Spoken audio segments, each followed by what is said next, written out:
Graham, this is going to be something a little bit different. This video only came out, what, 3 days ago. So Yeah, early February, we're thinking of 2026. And it was quite alarming to us as both outdoor therapy people. We were quite, for the last 40 years, we've tried to distance ourselves from boot camps. And here is mainstream Australian news kind of promoting a boot camp idea. yeah, absolutely. And it's not just this channel. A similar thing was aired by another network only within the last 4 days. So clearly, there's a marketing thing come out from this organization, and those networks have picked it up and they're running with it. It's the critique of that is how much is what they're doing evidenced is what concerned me. Yeah. And so there's a lot in here that's really interesting. And namely, we're not, you and I have both critiqued practices before. That's one of the ways we really built a good working relationship. And one of the things is it's not really critiquing the person. Like, yes, that happens, that there's bad apples and a bad egg in a group. But this is actually, we're going to go through this video and kind of look at the ideas that inform these practices, and we're just going to critique these ideas a little bit and kind of show a little bit of a different perspective. Yeah. Yeah, go ahead. Well, I'll be coming at it from for the people who may not know me, through a trauma-informed, or particularly complex trauma-informed lens. That's going to be the focus of mine. What's your approach that you'll be looking at this? I'm definitely informed by things that I've learned from you, having gone through your training in complex trauma. At the same time, my real interest as sort of a pragmatist, humanistic kind of person is how we actually see the people that we want to take care of, how our ideas about who is this person that's across from me and what judgments do I bring when I work with them therapeutically. And I think right off the bat, really quickly, we're going to see some of these ideas sort of pan out. Let's begin. Okay. This is 10 News Plus, where tonight we're examining the digital detox, desperately needed by Aussie families as children addicted to their phones risk brain damage. The program Okay. you're Right off the bat, there's really no good data for this claim that this risks brain damage. Does every adult on planet Earth see kids glued to their phones and say this is kind of a problem? Do we all have a concern about the some of the videos that are out there, the access to pornography, the dopamine hook of video games and really stupid games like Candy Crush and things? Yes. Are these things causing brain damage? If anything, what the meta-analytic data shows is you'd have to squint really hard to see anything to find out these things are making a difference. The issue with this claim, and if anyone who has followed my Substack recently will see, we have made these arguments about just about every new thing that changes in young people's lives. People thought that comic books, especially Batman and Robin, would turn your children gay, and they had a huge burning of comic books. And there's a book called, from what year do we have here? 1954, called The Seduction of the Innocent, which argued that comic books would become, it would take over your child. So this notion of this is going to cause brain damage or that's going to cause brain damage kind of isn't there, Graham. It's very close also to that catastrophizing you hear linked to the same things. This is just specific about brain damage because that neuro things are kind of the new cool. But it could be drug addiction. It could be being get involved in big crime, making stupid choices and taking huge risks and dying. So there really is a history of people saying kids have got to be removed from these things, or the things removed from the kids, because they're going to end up dead in a ditch, locked away in jail, or what's the other one that they quite often talk about? Or I can't remember. or suicide, that Oh, that's it. if you don't do this now and you Mm. don't fall in line, would you rather have a kid that's upset with no phone, or would you rather have a dead child? And we Yeah, see yeah. this So applied in ranges of ways. yeah, addiction, suicide, prison. They're the three big boogeymen that quite often are, I think, really just terrifying parents who generally get concerned about that. But that's not really the truth, from particularly from what your book has been showing us. Well, and just the evidence that I've read even post finishing the book.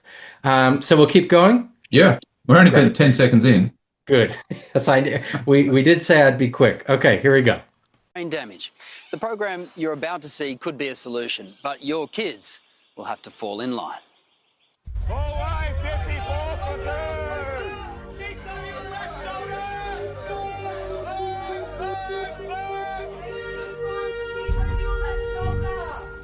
Good morning, 54 platoon!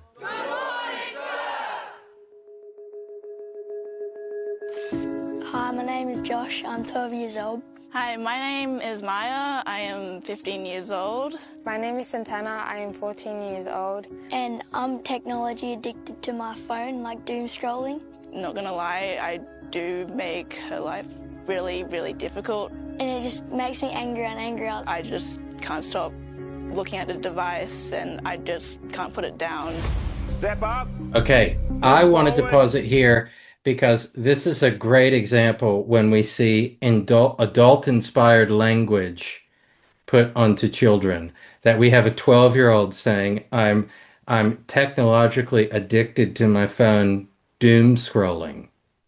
That's not language that 12-year-olds come up with on their own. And so one of the things, and we also, with the word addiction, we see sort of a diagnostic sort of language here, that this is a medical problem that has to be treated. That one of the other children says, I make life really difficult.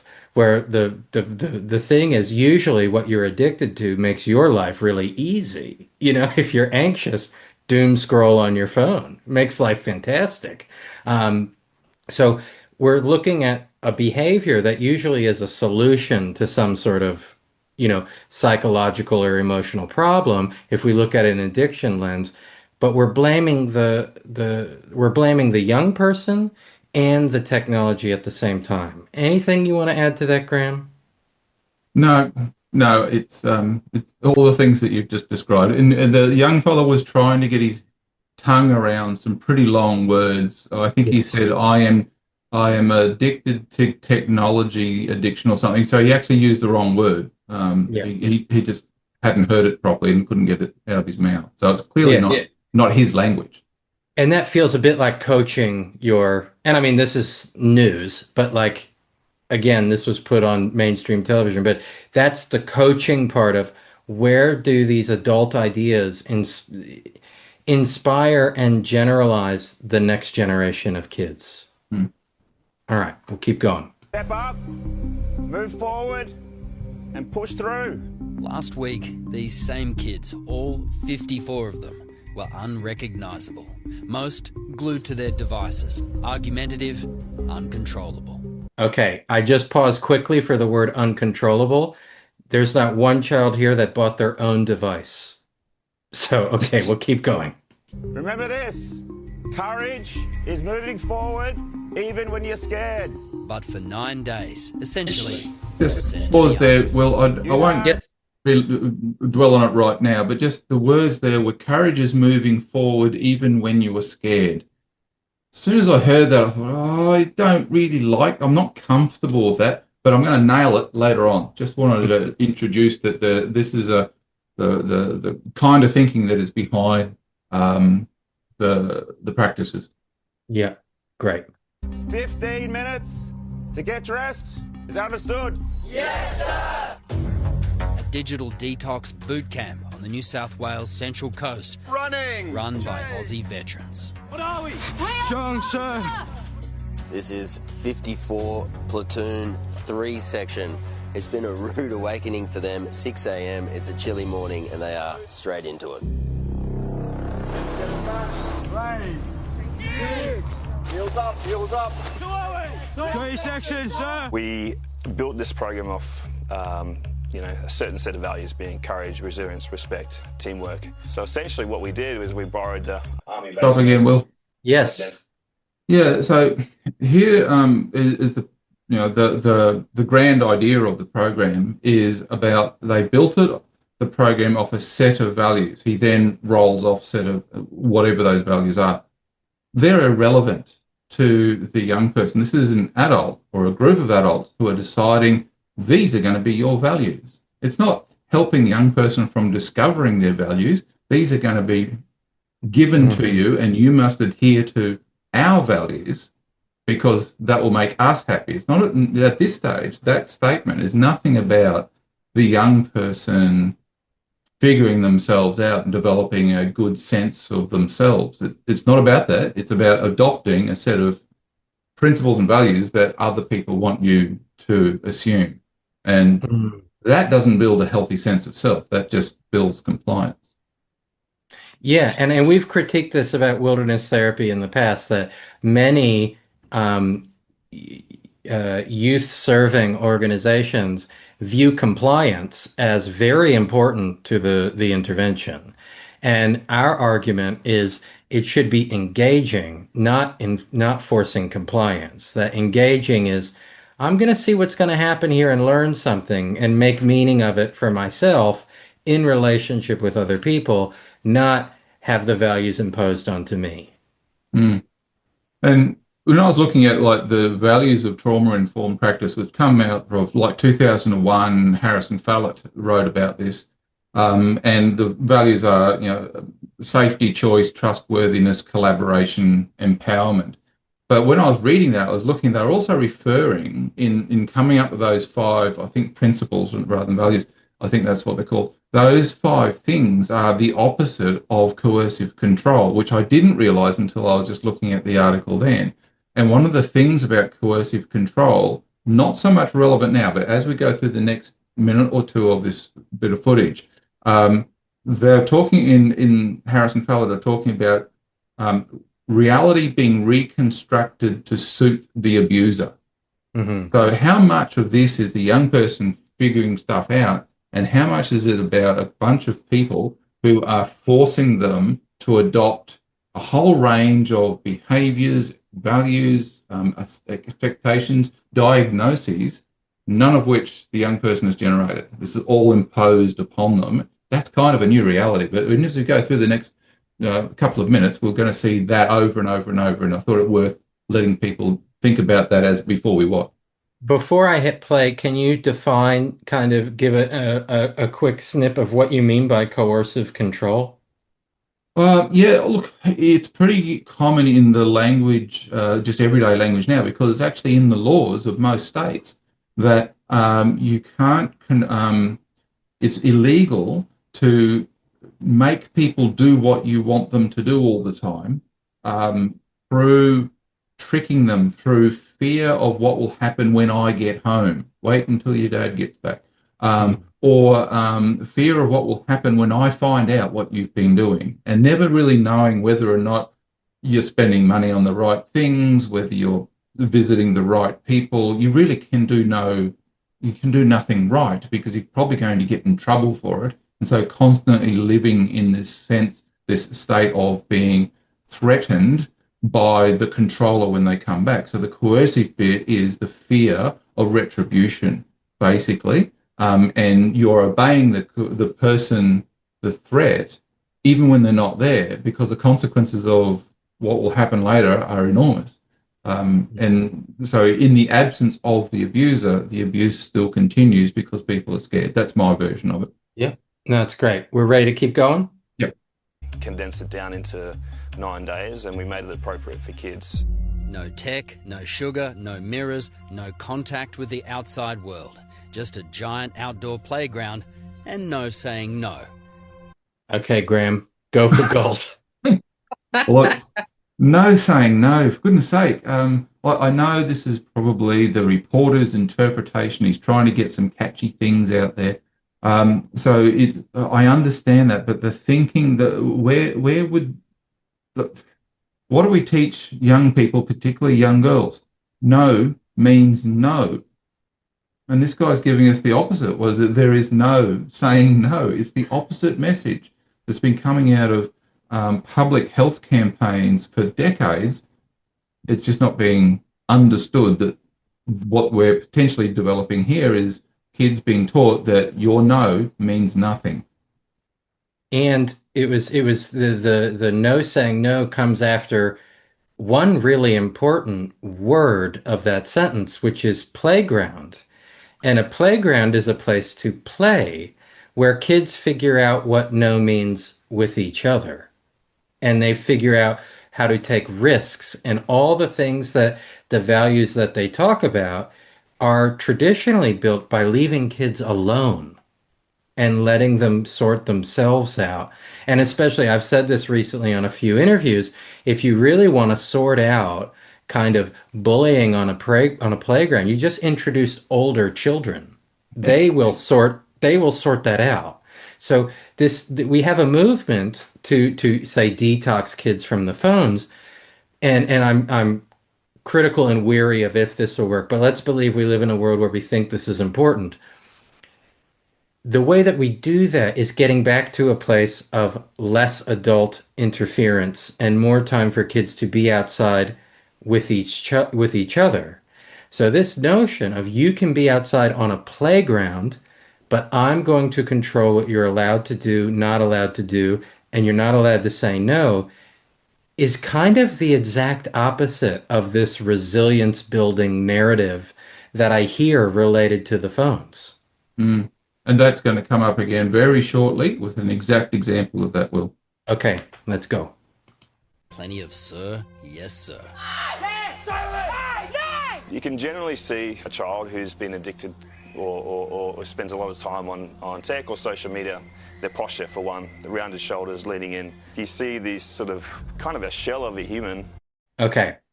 This in philosophical terms is the perfect example of the dangers of othering somebody.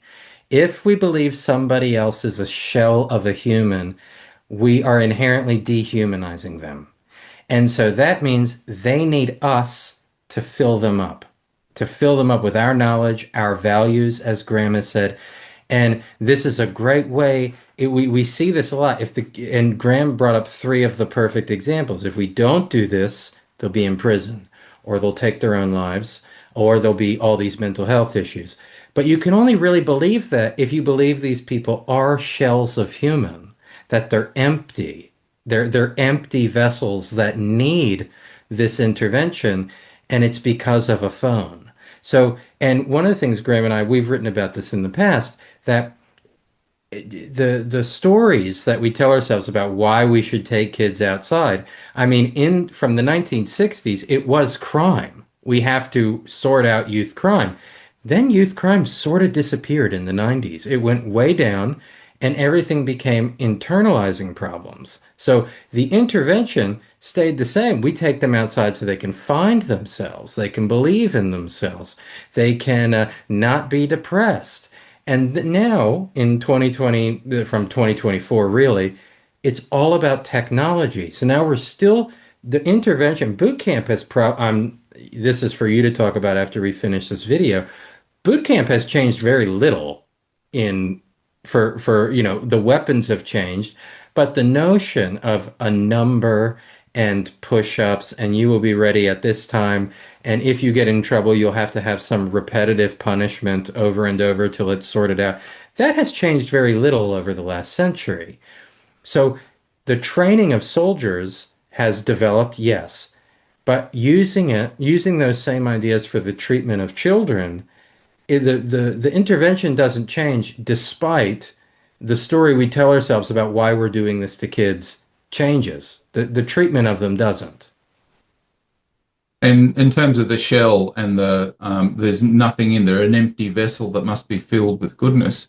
If you look at the shop we got right now, they're all identically dressed. Now, I know people sometimes like uniforms and things like that, and it can be a little bit cool. That's fine. But here, they're stripping away their identity, giving them namelessness, and then filling up this empty vessel of a child with the things that are missing that only we have. Like it's a fairy story. Hmm. Absolutely. Just come back to vibrant life in 3 days. So by the ninth day, these kids are like jumping out of planes, leaping off the towers, standing still on a parade, nice and tall, shoulders back, standing proud. It's a huge shift. It's amazing. That change, though, 1, 2, we're going to do it on 3, yeah? doesn't come easy. That's it, stay with me. Stay with me, stay with me, stay with me. Hey. Just want to get the off here. I want to go down. Patience, perseverance, psychology. You're in control of this. Yeah, we're teaching kids a lot. They come in, they're terrified, they're overwhelmed, they're stressed, they're out of their comfort zones. Go ahead, Graham. This is your Well, doctoral research to a T.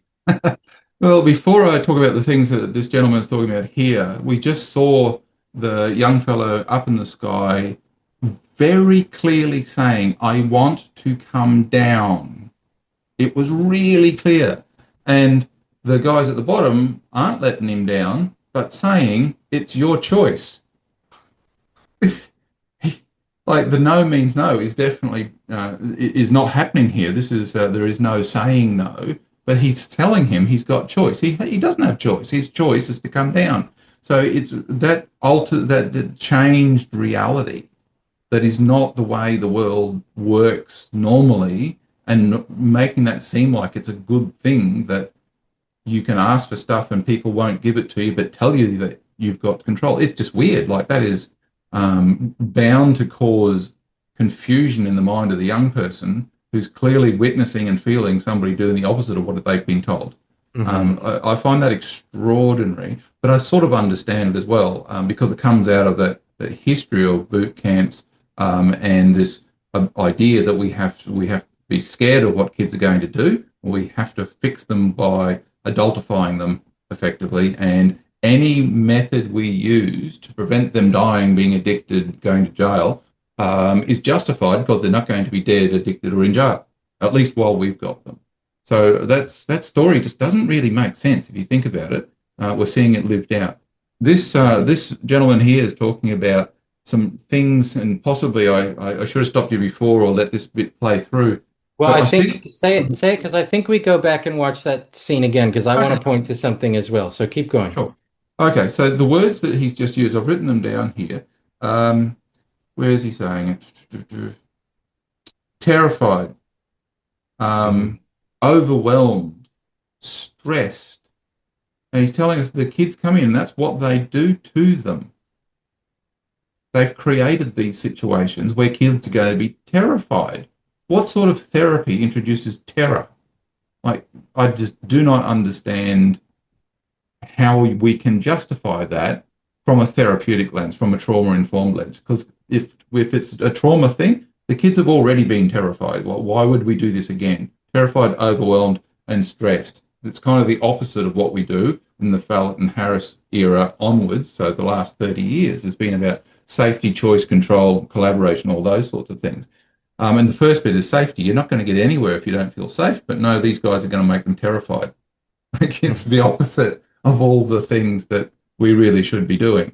And that's interesting as well. The military bent here. So boot camp gets people to do things very quickly, to effectively stand up, walk towards machine guns when they don't want to. That's kind of what it's there for. It's a toughening, it's an obedience thing, and you get great results very quickly because that's the mechanisms of change that they're using are about that being terrified and having to do things anyway.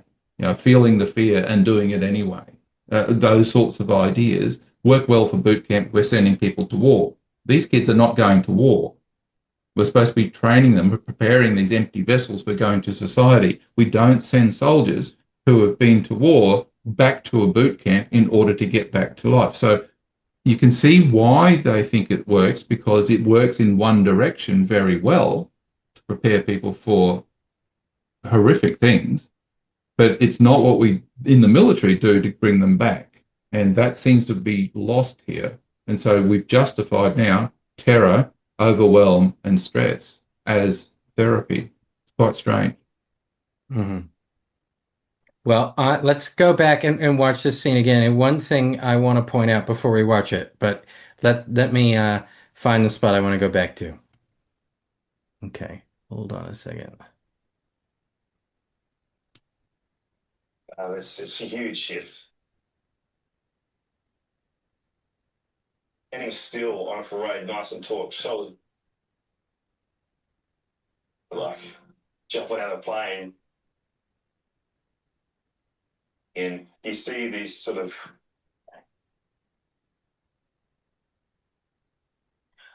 Okay, this is one thing that I have caught because I've seen this happen with um, my deep dive into like the phone-free schools movement.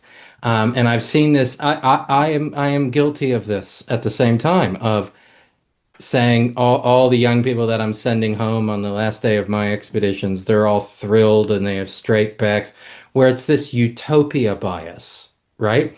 Like as if school was amazing until the iPhone was invented. Like if you talk to teachers about kids doodling in class, we would have had to ban doodling. Like there was a movement to ban pagers because teachers thought that students were using pagers to make drug deals.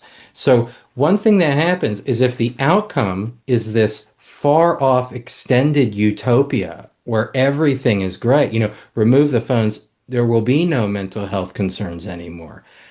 What happens is that justifies the whole story of you're a shell of a human, but don't worry, I can dangle you from a rope, terrified and stressed, and all of a sudden you'll have a straight back and you'll be ready to jump out of a plane. On tech or social media, their posture for one, the rounded shoulders leaning in. You see these sort of kind of a shell of a human just come back to vibrant life in 3 days. So by the 9th day, these kids are like jumping out of planes, leaping off the towers, standing still on a parade, nice and taut, shoulders back, standing proud. It's a huge shift. It's amazing. That change, though, 1, 2, we're going to do it on 3, yeah? doesn't come easy. That's it. Stay with me. Stay with me. Stay with me. Stay with me. Hey. Also, just the dignity of putting this kid on national news as well is shocking. I get the off here. I want to go down. Patience, perseverance, psychology. You're in control of this. Yeah, we're teaching kids a lot. They come in, they're terrified, they're overwhelmed, they're stressed, they're out of their comfort zones.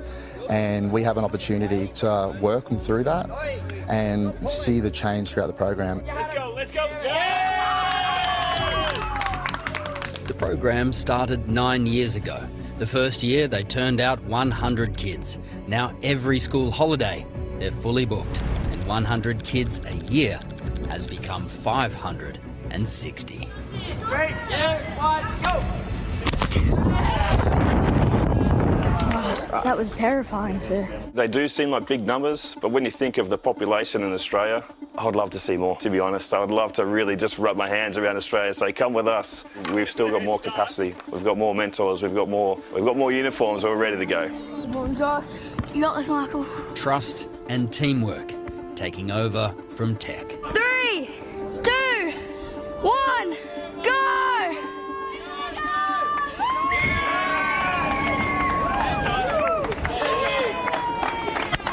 Those outbursts that you're seeing, those explosions of anger from talking to the kids here at this camp, it's made me realise that they know it's wrong. They want to change. They just don't know how. Yes, Graham. Right.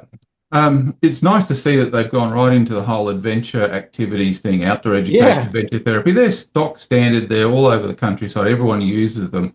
Not necessarily in the way that it's been used here, but sometimes they do. So you and I have done a lot of writing and talking to people from outdoor education and adventure therapy about why we use these things and what are we trying to get out of it. Now, early in my career, I was talking kids off edges and things to get them to complete the activity, thinking that's where growth and development happen. And I realized from a trauma-informed point of view, no, that is an adult coercing a young person into doing something they don't want to do. And if we learn anything from the Epstein files, is that we shouldn't be coercing kids into doing things they don't want to do. We should be giving them the ability to say no and prevent that sort of abuse. So this is, in a way, teaching kids that that's all fine. That's the adventure side of it. But what he just said, they have these explosions, they do this, they do that, which tells me, the adult, that they know, or they don't want to do this, but they don't know how. So he's gone to the cognitive It's all up here. The kids know there is wrong, but they're in this habit and they can't break it. No, from a complex trauma point of view, when kids are distressed and that's in a coercive control situation, that's going to be pretty much 24/7. You don't have great cognitive control. That part of your brain is not really driving things. You're more scared, frightened, afraid, terrified, overwhelmed, and stressed. And the back part of your brain is making all the decisions about, do I flee, do I stay, do I fight, do I make friends with the person who I'm scared of because that way they won't hurt me. It's not, oh, I probably shouldn't say that. That's this cognitive idea, which was very popular coming out of, well, you'll be able to say, the whole CBT, cognitive behavioral therapy thing, is fine if people have control of that. But if we're terrifying them and we're squeezing the cognitive part of our brains so that it's not working, like they're not making decisions. They're just doing what you're telling them to do. And that doesn't help them make better decisions in the future in any way.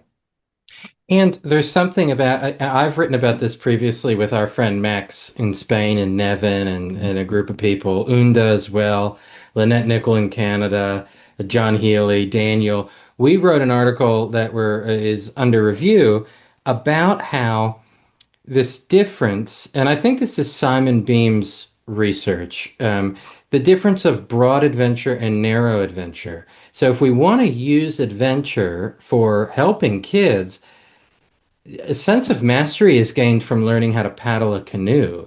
Jumping off something has virtually zero skill. There's no skill involved except for jumping. Everything else is done for you. It might be nice to learn how to clip a carabiner, how to tie a figure-8 knot. Learning how to jump off something, what's the metaphor? I need to take a leap of faith. Sure, that's nice, right? But there's actually no skill acquisition to these ideas, where the climbing the tower is a feat of muscle, of maybe grit, of knowing where you're at the end of this is high enough for me, I think I'd like to come down, where your edge is. And it's good to push to your edge. The notion of comfort zone is now you have to jump off and really scare the crap out of yourself. So from an adventure perspective, a lot of the things that I think I benefited from being a boarding school kid, learning how to make a bed, learning how to iron my clothes, were much more meaningful than anything I jumped off of. So there's a real issue with transfer of learning, of building up to taking this leap where there's no skill involved in falling. And maybe, and I don't mean to say that maybe someone won't learn trust from it, but that's up to the jumper, the person who's living it. If we're just telling them you should have trust, why bother jumping? Yeah. And jumping off the thing, the exhilaration, all that can actually, with all the hormones that are pumped through your body under moments of stress like that, can make you feel really good afterwards. There's no doubt about that. It doesn't always. I've seen a lot of kids get to the end of that, and I take one look and think they are never going to do anything like this ever again. Like they are feeling miserable about themselves. And I think what we've got a danger of here, it's a dichotomy.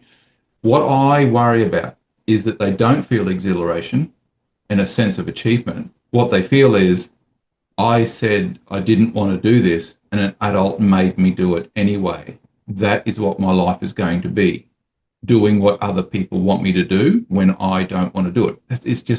It really is really concerning, particularly given the current events. The other thing is, if we don't think that jumping off is the important thing, if we think them saying, no, I don't want to do this, and us going, sure, if you don't want to do this, then don't do it, because no means no, we're actually building what public health campaigns have been telling us is the messaging we're supposed to be doing. So heights can be good, but it's not the jumping off.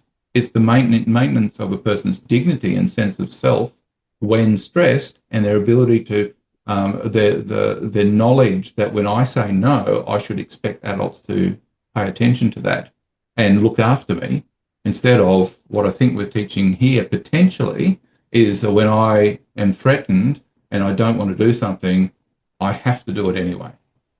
It just sets them up for a big fail. Yeah, no, great points. End of the camp, just like the military, there's a passing out parade.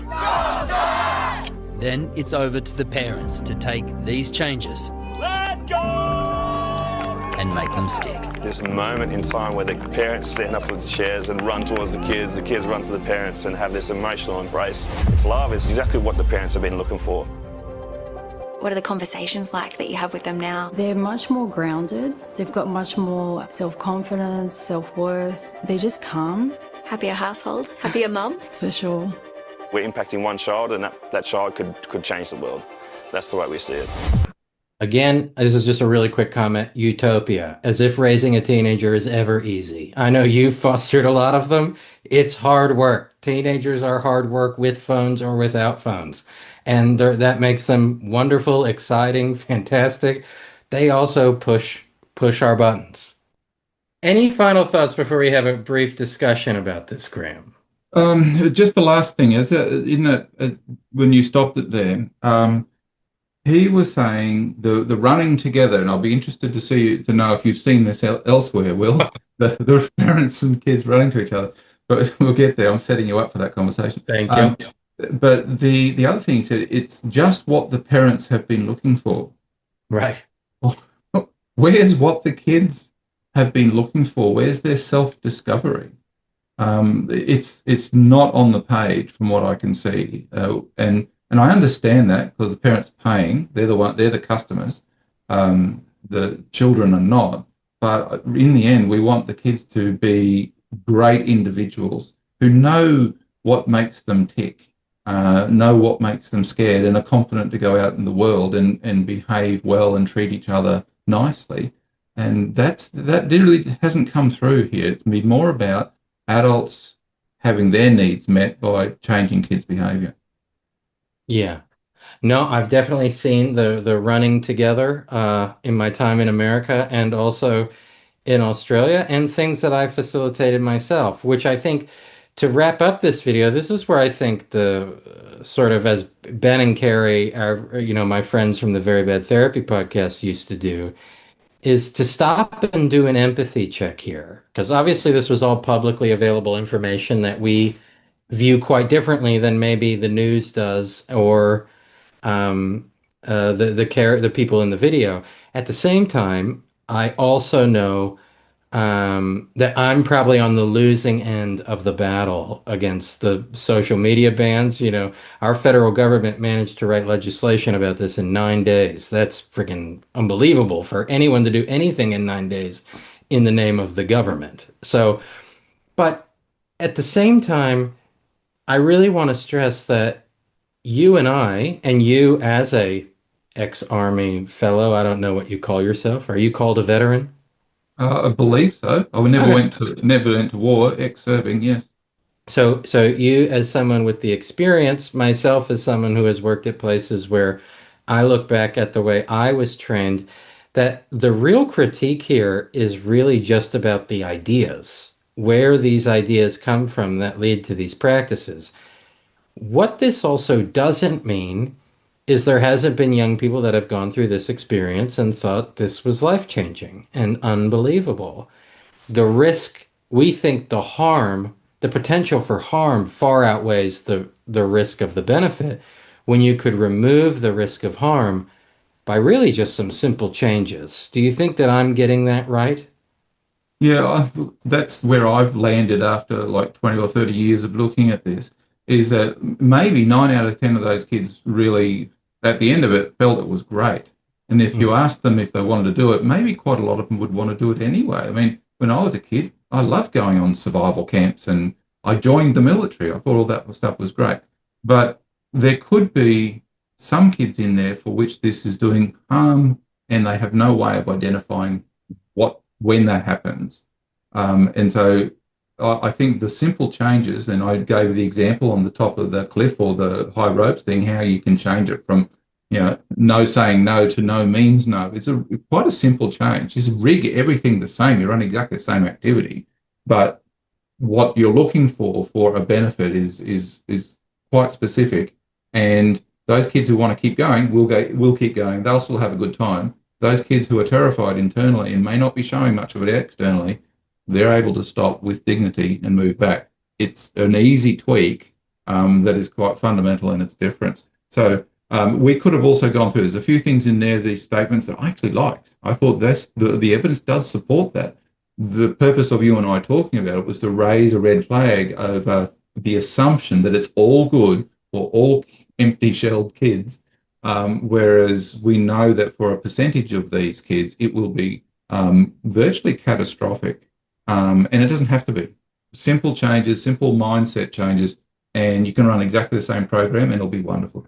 Yeah. Absolutely. And I want to stress too that I've been interviewed on television before, and you can talk to someone for an hour and they are going to take one little snippet. So there's a lot of context to this. What we really wanted to talk about here was there was also some really obvious things that I've also heard in the general public. I've heard in mainstream best-selling books. I have heard on the news repeatedly, on social media, where one of the ironies of this whole ban social media movement is it really only exists because of social media. That's where it's all pushed. Now, here's one of the things that you and I have put up with the limited time that we have left today, which is that's a boot camp, that's not therapy. Or that's just one example. It doesn't reflect other examples. And you and I would probably argue that we probably collectively have enough evidence and from talking to enough young people that this is far more rampant than one program. This belief of fixing the kids. You know, Nevin and I cited research from UNICEF, like the United Nations International Children's Emergency Fund, that any intervention, and particularly government-run interventions that aim to fix children or fix teenage behavior without treating kids as resources are destined to fail. Yep. And so if we get into the world of fixing, what we have is if you look at over-medicating, like I'm neither here nor there about medicating, but none of us, would argue that we're at the right dosage right now. Like we've medicated more people than ever before, and more people are apparently mentally sick. So that doesn't add up. The issue I have is it all comes back to the way that we look at the people, the way we perceive the people that we want to help. And if we perceive them as problemed, delinquents, disengaged, and especially some of the words thrown around now about the social media movement, fragile. If you want to find a fragile kid, just start interviewing for a fragile kid. You will find it. But you'll miss out on all the durabilities, all the things that make these kids wonderful. Yeah. Yeah. It's when I was watching this on TV for the first time a few days ago, I was ticking off all the things that you and I have been saying. Let's not do that. Let's not do that. Let's not do that. But I'm not saying let's not run this same camp. Right. I've never said that. I think if we just stop doing the things that we know could be harmful, you'll end up with a great product. It's not as if, oh, how do we fix this? It's that just stop doing the things that could be risky, hazardous to someone's health, and they'll be fine, and the program will continue to run. So a lot of people think you've got to throw the whole thing out. You don't. You just got to tweak it, like you were saying before. It is. So we've got the social media ban, and people are expecting kids to change because we take them away. You've gone through the history of it. I think if we just make activities that are really engaging, kids want to do, there's a natural impetus towards doing stuff that's exciting. That's what they write into their video games and things. I think we're looking at kids as being problems. And if we look at how we can engage them in good, healthy things and offer them lots of those things, let them choose from that what they will, some of them might go to a boot camp. Great. But I think imposing these standard responses, it's not working. It hasn't worked in mental health. No, none of the big structured mental health interventions with young people have worked either. That's because they don't give choice and control to the individual. And that's from a complex trauma point of view, Those things are essential. If we don't do that, we shouldn't expect any great benefit for most of them. And it's pretty easy to give that choice and control in exactly the same things we're doing. I don't see this as a big issue. The big issue is that people are staying with belief systems about forcing kids to be healthy that really we've disproven over and over and over again, but they still exist. It's quite frustrating. Yeah. And we should do this again with a brat camp video to show exactly what you've already done, which is go through the U.S. wilderness therapy and show the practices, and then everyone says, "Oh, that's just TV," but someone thought it was okay for TV, and that's Yeah. amazing to me. Yeah. Any final thoughts, or you think that we covered it pretty well? Look, I think we could talk about things all day with this stuff and get into nitty-gritty, and there's lots more that I could point to. There's also the good practices. My concern here is that 9 years ago there was 100 kids a year doing this. Now there's 554 or 56 or something like this. And then clearly they want to do this with more, but not by fixing the product, which would actually be quite easy. And these exact people contacted me some years ago, asking about the training I was doing, and I explained. I said, look, it would make you question some of the things that you're doing. You'd still be able to do a lot of them. Same conversation we just had. I've never seen them. So they're aware at some point that there's theory that doesn't support what they're doing. That didn't come through on that show. And I think my concern is that they're aware that they could change things, but they don't want to. And I don't really understand what their reasoning for that is. And that's not just this mob. They're doing exactly the same as we've seen coming out of various other places, and it's done this much, not a huge amount. This is pretty extreme. Little bits of this pop up in programs all over the place. Yet the support for it is pretty thin and it's very old. So my concern is that it's going to magnify, it's going to get bigger, and something bad's going to happen because they won't know where the fault lines are. And in the States last year, the year before, was it February of the year before last, I think, a program that put in 15 years 3,200 kids through their program. The numbers are similar, right, to what they're aspiring to, what they've just achieved. And this program in America ended up killing a child. Now, it's a much harsher program, I think, from what we've seen. It's a longer program, but they felt that they were doing many of the same things. They were doing it and producing great young people from their empty shells. And my concern is that as things go to scale and the theory is not supported by good, the practice is not supported by good theory, we could end up with some sort of really, really unfortunate things happening that become obvious. I think there's already unfortunate things happening that we're not seeing because the kids are taking it internally. Yeah, I think that's well said. And I think calling out, when we were calling out, calling in, whatever the terms we all use now, I think the most important thing is that we all hold each other to a high standard. And that's the important thing. And that helps us all have the courage to move forward, to be better, which is one of the values they talked about on the video as well. Yeah, this is true. Graham, thanks for the conversation. That was interesting, and it's great. I love seeing our two different perspectives about that one video. So thanks so much. No worries. I'll talk to you about the next video that comes out. Yeah, we'll see.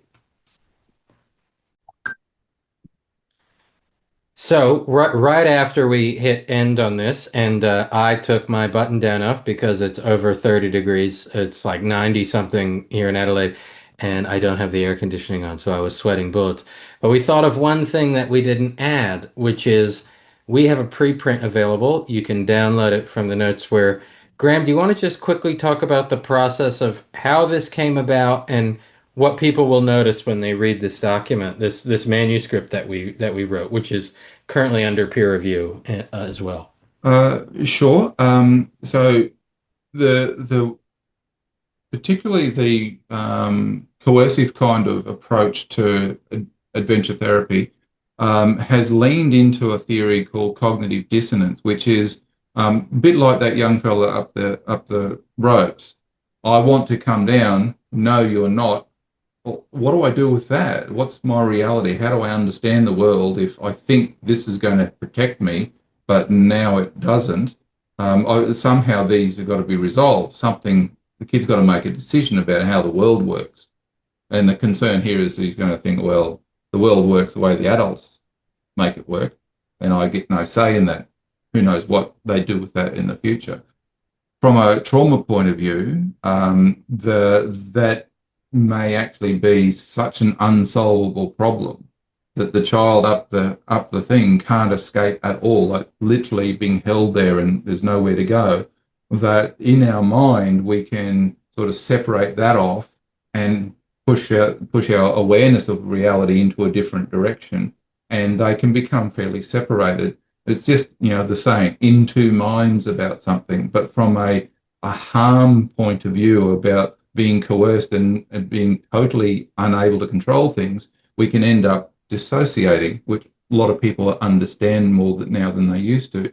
So our paper suggests that the cognitive dissonance, two things we're trying to bring together and make some sense of, may be two things that are unable to come together, and so they remain separate or forced even further apart. And then we've got a person who may have all sorts of extra problems dealing with the world because their mind is not one. It's sort of been divided out. And they've got two different realities. They'll act like this in this circumstance. They'll act like that in that circumstance. And the adults start wondering why. So those two things are both possible out of the one kind of set of circumstances. And our paper is about how would we identify, what is the mechanism? How do these two, cognitive dissonance and dissociation, how do they work? How do they work under stress? How do they work under involuntary stress in particular, which is what the cognitive dissonance was never built for that. And then what are the harms that would come out of that? What's the evidence to say that may also already be happening? And lastly, we looked at what the ethics from a registered professions point of view, what's the ethics of continuing to do something that may be harmful and we won't be able to identify when we do that harm. Yeah. And similar to this video that we just recorded, you took the lead on this. You're the first author on this study, which we wrote also with wilderness therapy survivors and experts in the world of trauma and dissociation. Everything that we found as evidence was publicly available. And so sometimes we can see this stuff if we really start raising awareness about these things, we can see it quite obviously in front of us. And so, yeah. You can see it, but only when you know that it's there. And so by introducing dissociation as a potential mechanism that may be playing a role instead of cognitive dissonance, if people know of that, then they can look at the same things, the same literature, and go, there are circumstances that may not work, or, oh, yes, that should work across that, and people are unlikely to dissociate if that they can make that decision. But it's just this new in the literature. I hope it contributes something where practitioners can read stuff and be more critical, but just aware that there may be other stories behind some of the things that they're seeing as success. Yeah. Awesome. All right. Thanks, Graham. Thanks for that. What would that be called? Like an epilogue. All right. I'll talk to you later. All right. Thanks. See ya. See ya.